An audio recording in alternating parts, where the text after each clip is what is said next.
Hi guys, and welcome back to my channel. I know I've been absent for a very long time, but yeah, just took a little bit break from my English YouTube channel. So today we are gonna actually talk about the kettlebell swings, one of my favorite exercises, and how to do the proper kettlebell swing and what not to do. And later on I will also talk about the importance of actually having this mind and muscle connection when we are training, because I see a lot of nonsense going on around the internet that the mind and muscle connection doesn't matter, but I think it matters a lot. All right, so let's go into the kettlebell swings, or there.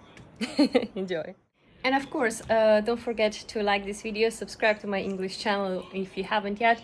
And we're gonna do more of these Fit Friday workouts, where I'm gonna share with you a lot of fitness tips and maybe something from my personal life, which I haven't done this on this channel. I do this in my Slovenian YouTube channel, Fit Zmajo na Sešeli, but here I keep it strictly professional and only fitness content. But maybe this will change.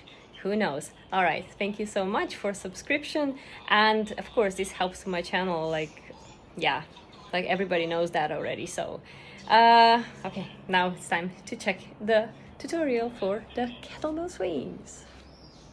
Let's cover kettlebell swings. So the first one is the positioning. So shoulders back, engage your core. Now we're gonna karate chop in the hips, back, bending slightly in the knees, grabbing kettlebells here in the top, and now engage your core, swing back, propel forward. So it's a minimum bend in the knees. It's more like a hip hinge movement. So we're not doing the squats. I don't even know how to do that one. So basically, we're not doing this one, yeah. See, I cannot even do a natural movement. So this one, and then you can do the pendulum, which is, and it's like that. Swings are amazing. Strength and cardio exercise at the same time. Very nice for your knees, safe for your knees, awesome for your butt and abs. Try it out. All right, so we covered the basic of the kettlebell swings, but it goes into this exercise so much more than you actually see. Everything goes with how flexible you are, how good you are in the hinging the movement. If you really understand that, if you're really feeling the hamstrings, you're pushing your hips back. The second one is driving force forward from your hip strength. Then it's also bracing your core and breathing properly. Also like stopping on this position at the top, that you're not going into the hyperextension, which actually causes like damage in the spine, lower back, because it's compressed too much, and try to avoid that as well. So it's also not an upper body exercise, so we are not actually swinging the arms up. This is already called like an American swing, if I'm not mistaken. So it's different varieties, of course, but you know, everything goes into this exercise. I mean, a lot of elements goes into this exercise, and you know, your job or your task is just to go step by step and just master the basics, and then you can actually build it up. And yeah, every single time you're gonna get better and better. And also, it's also really important that you really think of every element of the movement that you do, not just in the swings, in every exercise that you're doing.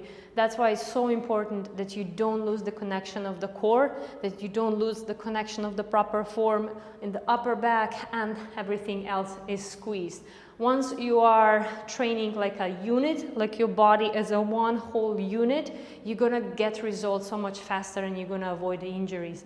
But once, if you're gonna train like a bag of potato and you're just going through the movements like with nothing is engaged, then the injuries happen. So go step by step and really make this mind and muscle connection.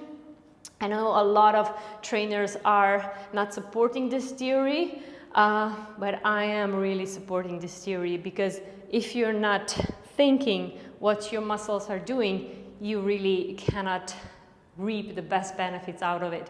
So I always say that, like, Squeeze it with your mind. Even this one will work, right? Try to do the bicep curl through your motion with the squeeze bicep curl.